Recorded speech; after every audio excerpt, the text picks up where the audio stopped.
आप ये बताइए ना कि राजकीय दर्जा मिलेगा, राज्यकर्मी का दर्जा मिलेगा, एक आकर्षक वेतनमान मिलेगा, गुणवत्तापूर्ण शिक्षा प्रदान करना, ये महागठबंधन सरकार का संकल्प है और संपूर्ण राज्यवासियों के लिए जरूरत है। आप सभी महसूस करते होंगे कि गुणवत्तापूर्ण शिक्षा की कितनी ज़रूरत है और गरीब, मजलूम और बेबस आदमी सरकारी संस्थान में ही अपने बच्चों को पढ़ाते हैं। किसी निजी संस्थान में पढ़ाने की उनकी क्षमता नहीं होती है। अब एक शिक्षक को, अगर अभ्यर्थी को शिक्षक बनना है तो जो पात्रता परीक्षा उन्होंने दी है, जैसे ट्रेनिंग किया है, सीटेट एसटीटी किया है, तो उन्होंने शिक्षक बनने की योग्यता धारण कर ली। अब जिस तरह से प्रोफेसर लोग बहाल होते हैं तो बड़े ही कठिन पढ़ाई के बाद नेट करते हैं, बड़े ही मेहनत के बाद पीएचडी करते हैं। नेट और पीएचडी करते हैं तो वो प्रोफेसर बनने के योग्य होते हैं, प्रोफेसर बनने के लिए दक्ष होते हैं। आपको नहीं मालूम कि आज के तारीख में बिना पीएचडी किए हुए कोई इंटाइटलमेंट नहीं रखता है, जो यूजीसी का गाइडलाइन है। तो जो मतलब इस ढंग की चीज़ें को हवा देते हैं लोग, उनको ये समझना चाहिए कि हमें आखिर अल्टीमेटली देनी क्या है। हमें तो क्वालिटी एजुकेशन देना है ना, गुणवत्तापूर्ण शिक्षक बहाल करके गुणवत्तापूर्ण शिक्षा देनी है। तो गुणवत्तापूर्ण शिक्षक बहाल करने में अगर किन्हीं को परेशानी हो रही है, ताकि आखिर सीटेट के सर्टिफिकेट की वेरिफिकेशन किस प्रकार से होती है, एक वीडियो सर हम लोग को उपलब्ध कर दें। ऐसे में साथी अब आपके इंतजार की घड़ी समाप्त हो चुकी है, क्योंकि साथी आज मैं आपके सामने जो वीडियो लेकर के आया हूं, इसमें आज हम लोग बात करने वाले हैं कि सीटेट, एसटेट और बीटेट के सर्टिफिकेट को किस प्रकार से वेरिफिकेशन किया जाता है, साथ में साथी फर्जीवाड़ा किस प्रकार से होता है और फर्जीवाड़े को किस प्रकार से सीबीएसई या बिहार सरकार के द्वारा पकड़ा जाएगा, इसके ऊपर भी साथी बात करेंगे। साथ में इस बार जांच की प्रक्रिया को लेकर के साथी बड़े बदलाव की बात हो रही है। आखिर इस बार बड़ा बदलाव किस प्रकार से जांच में की जाएगी, जांच में ऐसे कौन कौन से इस बार चेंजिंग आएगी, इसके ऊपर साथ ही बात करेंगे। साथ में साथ ही फोटो साइन और सेटिंग का मामला क्या कुछ है, आखिर किस प्रकार से फोटो सिग्नेचर और सेटिंग वगैरह की जाती है, इसके ऊपर भी साथ ही बात करेंगे। साथ में साथ ही कौन कौन से ऐसे गलतियां हैं जो अभ्यर्थी को नहीं करना चाहिए, इसके ऊपर भी बात करेंगे। कुल मिलाकर साथ ही आज का वीडियो आपके लिए महत्वपूर्ण है, तो साथ ही वीडियो को स्किप किए बिना अंत तक जरूर देखिए, ताकि आपको सारी जानकारी आसानी से प्राप्त हो सके। साथ में साथ ही अगर आपने अभी तक चैनल को सब्सक्राइब नहीं किया है तो सब्सक्राइब करके घंटी के आइकन को प्रेस कर दीजिए, ताकि लेटेस्ट अपडेट इस चैनल के माध्यम से सबसे पहले आप लोग को प्राप्त होते रहता है। तो साथ ही वीडियो में आगे बढ़ने से पहले सबसे पहले मैं आप लोग को दिखाना चाहूंगा, ये सीटेट का सर्टिफिकेट है। और बिल्कुल साथ ही सर्टिफिकेट आने से पहले सीटेट का रिजल्ट कार्ड आता है, यानी स्कोर कार्ड आता है। तो सबसे पहले साथ ही हम लोग स्कोर कार्ड के ऊपर यानी रिजल्ट कार्ड के ऊपर एक बार थोड़ा सा नजर हम लोग डाल देते हैं। तो साथ ही जैसे ही सीटेट की परीक्षा में आप पहले जो बैठते हैं, तो एग्जाम बैठने के बाद अगर आप क्वालिफाई कर जाते हैं, यानी कह ले तो अगर आप जनरल कैटेगरी से आते हैं, तो अगर आपके 90 नंबर या 90 नंबर से अगर ऊपर आपके आ जाते हैं, तो इसका मतलब आप क्वालिफाई कर गए हैं। तो कहीं ना कहीं साथ ही उनके सर्टिफिकेट और मार्कशीट दोनों उनको डिजी लॉकर पे आ जाता है। साथ में जो आरक्षण कोटि के भर्ती होते हैं, चाहे ओबीसी से हो, SC ST से हो, EBC से हो, अगर उनके मार्क्स अगर 82 या 82 से ऊपर आ जाता है तो वो क्वालिफाई कर जाते हैं। वहीं पर बिहार के जो अभ्यर्थी हैं और आरक्षण के तहत अगर SC ST की बात करें तो 75 नंबर जिनके आते हैं या 75 से ऊपर रहते हैं, तो वो भी योग्य माने जाते हैं। लेकिन डिजी लॉकर में उनके सर्टिफिकेट नहीं आते हैं, उनका सिर्फ मार्कशीट उपलब्ध होता है। ऐसे में कुछ अभ्यर्थी के माध्यम से कमेंट यह भी किया जाता है कि मेरा सर जो है सर्टिफिकेट डिजी लॉकर में नॉट फाउंड दिखा रहा, साथ में मेरा मार्कशीट तो आ गया लेकिन सर्टिफिकेट नहीं आ रहा। इसका मतलब साफ साफ साथी है कि आप जो है अपने कैटेगरी में एज अ CBSE के रूप में, यानी कह ले तो अकॉर्डिंग टू CBSE आप क्वालिफाई नहीं किए हैं, और यही कारण है कि आपका जो है सर्टिफिकेट आपके डिजी लॉकर में नहीं आता है, लेकिन आपके मार्कशीट उपलब्ध हो जाते हैं। तो भली भांति साथी आप इस बात को समझ गए होंगे। अब साथी बात कर लेते हैं कि आखिर सीटेट में किस प्रकार से धांधली की जाती है और किस प्रकार से वेरिफिकेशन किया जाता है। तो वेरिफिकेशन किस प्रकार से होती है, इसका साथी जीता जागता उदाहरण साथी मैं आपके सामने स्क्रीन पर लेकर के आया हूं। बिल्कुल साथी इसमें दिखाऊंगा मैं आपको, क्योंकि यह जो है बिहार सरकार के द्वारा वेरिफिकेशन करवाई गई है और खास करके किस प्रकार से होता है, कैसे फर्जीवाड़ा का खुलासा होता है, पूरी अपडेट मैं आपको बताऊंगा। लेकिन इससे पहले साथी रिजल्ट कार्ड के ऊपर एक बार नजर डालते हैं और हम लोग सर्टिफिकेट के ऊपर नजर डालते हैं। रिजल्ट कार्ड में साथी देखिएगा फर्जीवाड़ा किस प्रकार से इस बार हुआ है, और बहुत सारे ऐसे अभ्यर्थी हैं जिन्होंने फर्जीवाड़ा का शिकार भी हुआ है। फिलहाल साथी CBSE के माध्यम से क्या कुछ बड़ा बदलाव हुआ है, इसके ऊपर भी बात करेंगे। अब देखिए साथी यहाँ पर एक अभ्यर्थी आपको दिख रहा होगा जिनके पेपर 1 में 118 मार्क्स है। जी हाँ दोस्तों, पेपर 1 में 118 मार्क्स हैं और पेपर 2 की बात करें तो पेपर 2 में ओनली 4 मार्क्स है, सिर्फ 4 नंबर है। अब आप ही यहाँ पर सोच रहे होंगे कि आखिर पेपर 1 में 118 नंबर आ सकता है तो पेपर 2 में आखिर सिर्फ 4 नंबर ही क्यों? क्या लग रहा है कि ये बिल्कुल जेन्युइन अभ्यर्थी था क्या? अगर जेन्युइन अभ्यर्थी होता और 118 नंबर का अगर इन्होंने प्रिपरेशन अगर अच्छे से किया होता, अच्छे मार्क्स इनके हैं भी पेपर 1 में, तो पेपर 2 में क्या ओनली 4 नंबर आता? बिल्कुल यह संभव नहीं। इसका मतलब साफ साफ है कि इन्होंने फर्जीवाड़े का खास करके शिकार हुआ है और कहीं न कहीं इन्हें साथी जो आसानी से पकड़ा भी जा सकता है। दूसरी बात साथी, दूसरा और एक उदाहरण मैं आपको दिखाना चाहूँगा, इसके बाद जो है हम लोग टॉपिक पर आ जाएंगे। तो फिलहाल साथी ऊपर में आप लोग को दिख रहा होगा कि पेपर 1 में 122 नंबर हैं और पेपर 2 में ओनली 45 नंबर है। सवाल साथी यहाँ पर भी उठता है कि आखिर इतना डिफरेंस कैसे? जी हाँ दोस्तों, इतना डिफरेंस कैसे? क्या सच में ये जेन्युइन कैंडिडेट है या सिर्फ इन्होंने जो है साइबर हैक करके या कह ले या सेटिंग करा करके इन्होंने पास करने का प्रयास किया है? तो ये बिल्कुल साथी आप लोग कमेंट करके बताना कि अभ्यर्थी कैसा है, बिल्कुल जेन्युइन कैंडिडेट है या फर्जीवाड़ा है। क्योंकि हमें जो लग रहा है ये फर्जीवाड़ा इसलिए है, फर्जीवाड़ा क्योंकि 122 नंबर और 45 नंबर में बहुत ज़्यादा डिफरेंसेस हैं। डिफरेंसेस अगर होती है तो आपको 15 नंबर, 20 नंबर, 25 नंबर, 30 नंबर तक का अंतर देखने को मिल सकता है, लेकिन इतना ज़्यादा डिफरेंस तो कभी नहीं होता है जेन्युइन कैंडिडेट के रिजल्ट में। क्योंकि बहुत सारे कैंडिडेट का रिजल्ट हम लोग भी देखते रहते हैं, बहुत सारे कैंडिडेट को हमारे पास रिजल्ट कार्ड भी है, तो हमने देखा है कि पेपर 1 और पेपर 2 में ज़्यादा से ज़्यादा अगर डिफरेंसेस हैं तो ज़्यादा से ज़्यादा डिफरेंसेस आपको 20 नंबर तक का हो सकता है, 25 नंबर हो सकता है, 30 नंबर हो सकता है, बहुत ज़्यादा हो जाएगा तो 35 नंबर तक हो सकता है। इससे ज़्यादा डिफरेंसेस नहीं होती है, क्योंकि तैयारी बिल्कुल दोनों का सेम ही है, थोड़ा सा उसमें अंतर है। अब सवाल उठता है कि आखिर इसके सर्टिफिकेट किस प्रकार से जांच किए जाएंगे। तो साथ ही मैं आपको बता दूं कि यह सीटेट के सर्टिफिकेट जांच करने से पहले एक और साथी रिजल्ट कार्ड मैं आपको दिखाना चाहूंगा। इनके पेपर 1 में देखिए 105 नंबर है। जी हाँ दोस्तों, पेपर 1 में इनका 105 नंबर है और पेपर 2 में इनके 43 नंबर है।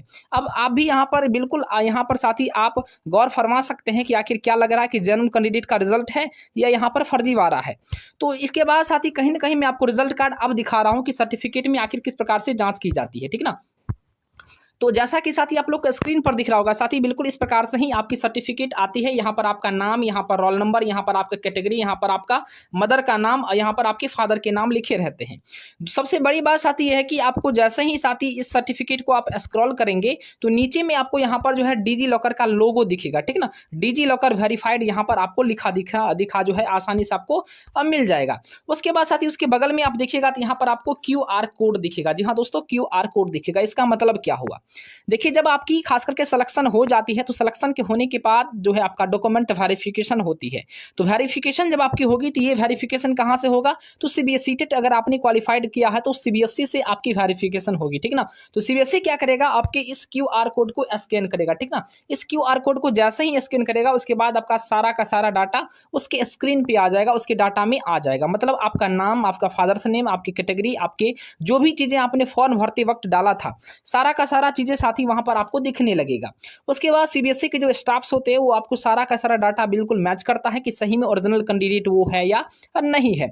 जैसे ही सारी चीजें पुष्टि पाई जाती है उसके बाद आपको वेरीफाइड कर दिया जाता है और कहीं ना कहीं आपको कोई आपत्तियां नहीं होती है। दूसरी सबसे बड़ी बात है कि आपके सर्टिफिकेट में यहाँ पर जो साथी जो है डिजी लॉकर का लोगो रहना ही चाहिए और यहाँ पर वेरीफाइड जो है लिखा रहना चाहिए। उसके बाद यहाँ पर बगल में देखिएगा आपको जो है यहाँ पर ग्रीन कलर का टिक भी देखने को मिल जाएगा, ग्रीन कलर का टिक। तो नीचे में आपको डिजिटली साइन रहता है और ग्रीन कलर का टिक अगर आप में दिख रहा है, इस प्रकार का टिक अगर आपको दिखने को मिल रहा है मतलब आपके सर्टिफिकेट सही है। अब साथ ही बात करते हैं कि यहाँ पर अगर आप क्वालिफाइड हैं तो आपको क्वालिफाइड लिखा रहेगा, या अगर आपने सेकेंड पेपर नहीं दिया है तो नॉट अप्लीकेबल लिखा रहेगा, या दोनों पेपर क्वालिफाइड है तो क्वालिफाइड लिखा रहेगा। अब साथ ही बात करते हैं कि आखिर इसमें फोटो और सिग्नेचर का मामला क्या कुछ है।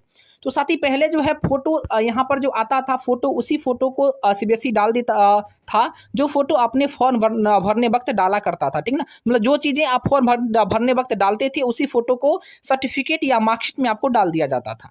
लेकिन साथ ही इस बार क्या कुछ किया गया है कि इस बार साथ ही आपका फोटो बिल्कुल जो है फॉर्म भरने वक्त वाला नहीं डाला गया है। इस बार जो आपका फोटो है जो आपने खास करके एग्जाम सेंटर में जब आप एंट्री किए होंगे उसके बाद आपका रजिस्ट्रेशन हुआ होगा, तो रजिस्ट्रेशन के समय आपने जो भी फोटो आपका लिया गया होगा वहाँ के सिस्टम के अकॉर्डिंग टू वो फोटो साथ ही आपके सर्टिफिकेट पे आई है।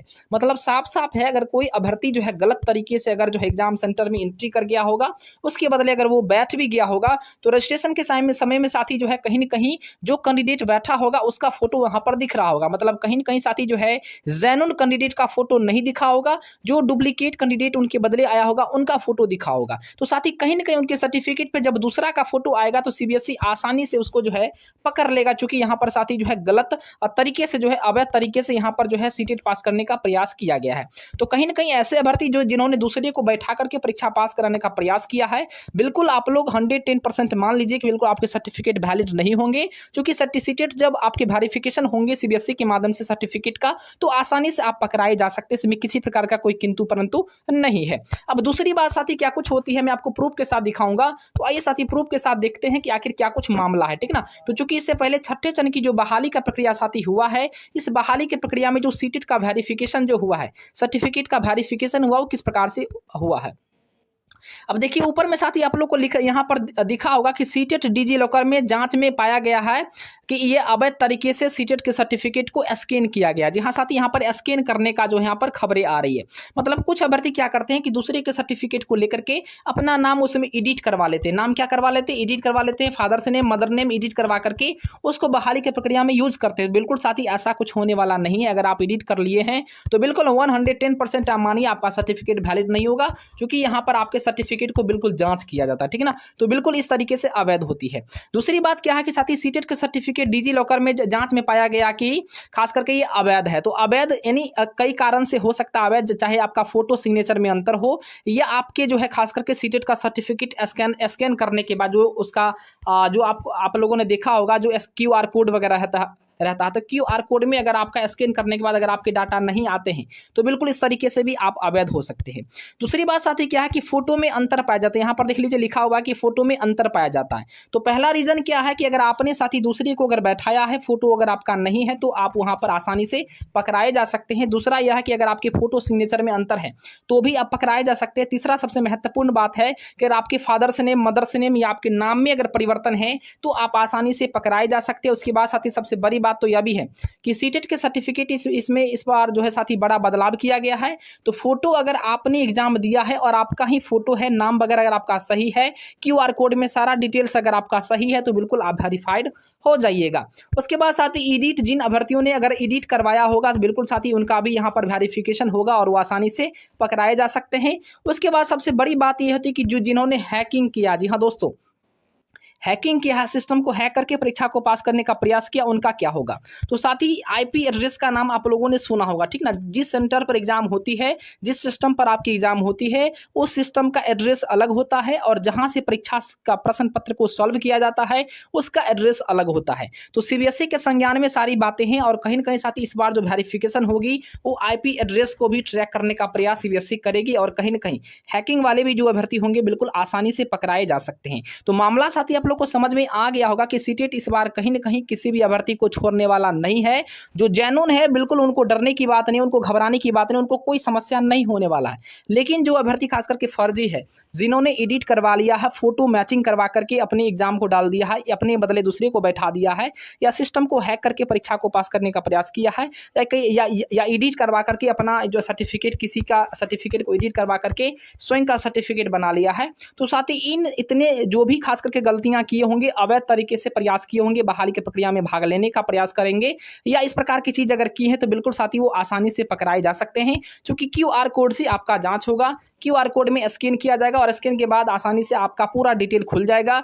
डिजिटली साइन होनी चाहिए, फोटो में अंतर नहीं होना चाहिए, सिग्नेचर में अंतर नहीं होना चाहिए, आपका ही फोटो होना चाहिए। तो ये सारी चीजें साथी हैं और डाटा वगैरह जो भी खास करके QR कोड से खुलेगा उसमें सारा डाटा आपका होना चाहिए। तो कुल मिलाकर साथी आप लोग सारी बातों को समझ गए होंगे। जो फर्जीवाड़े अभ्यर्थी हैं उन्हीं को डर होगा और जो जेन्युइन है उनको कोई डरने की बात नहीं है, उनको कोई दिक्कत नहीं होगा, क्योंकि अगर आप जेन्युइन हैं तो आप जेन्युइन हैं, क्योंकि कोई दिक्कत आपको नहीं होगी। तो फिलहाल साथी वीडियो कैसा लगा कमेंट करके जरूर बताना। साथी वीडियो को लाइक करें, शेयर करें और सब्सक्राइब जरूर करें। जय हिंद, वंदे मातरम।